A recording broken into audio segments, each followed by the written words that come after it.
Live from Florida A&M University on the highest of 7 hills in the capital city, covering every corner of the Big Bend. This is the award-winning FAMU TV 20 News.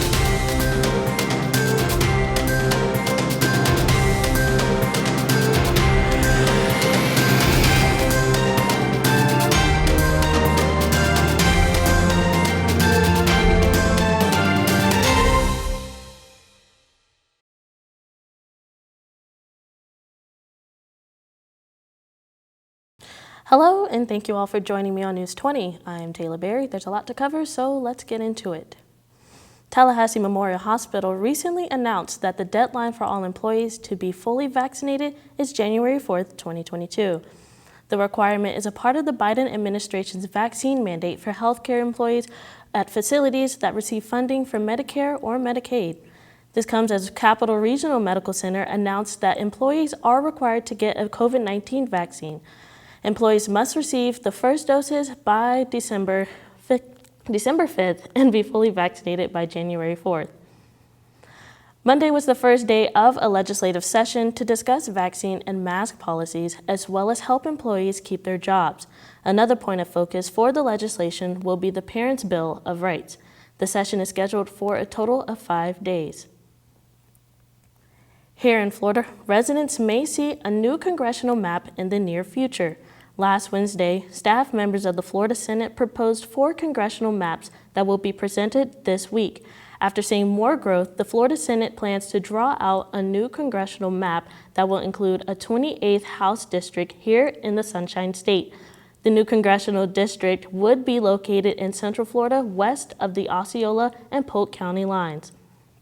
There's a new mayor pro tem here in Tallahassee. The Tallahassee City Commission recently elected City Commissioner Curtis Richardson as their mayor pro tem during last Wednesday's commission meeting. Commissioner Diane Williams-Cox nominated Richardson for the position, with the final motion being 4-1. Commissioner Richardson began his term on last Wednesday and will continue his position through November 21st, 2022.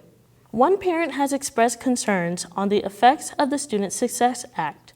Tiandra Hood tells us more. How this is going to affect Leon County schools and our students.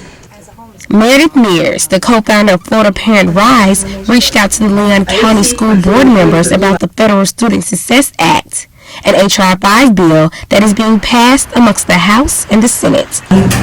Educating your child will be taken. They fluff it up as saying that this is fantastic. I mean, who doesn't want their students to succeed? But the problem is the meat of the bills basically takes rights away from the states and the parents. And then you essentially also have private schools that are going to be affected by it as well. This bill in Leon County schools, construction projects are being called into question. Jim Canal, the new chief of facilities and constructions, explains what he will do. I have some different experiences from some of the folks that are here, so I can bring in some new ideas on ways to do things, and I'm not tied to any of the old processes that are currently going on. So that kind of gives me a whole new way of looking at things, and hopefully we'll move forward quickly with some improvements. Florida's Auditor General said that the school systems did not always follow state laws. The new construction program that has been established will help save Leon County public schools. The H.R. 5 bill will have an effect on many schools like this one. The Leon County School Board members say that they are taking on these responsibilities one step at a time. For News 20 at 5, I'm Tiandra Hood. In favor say aye.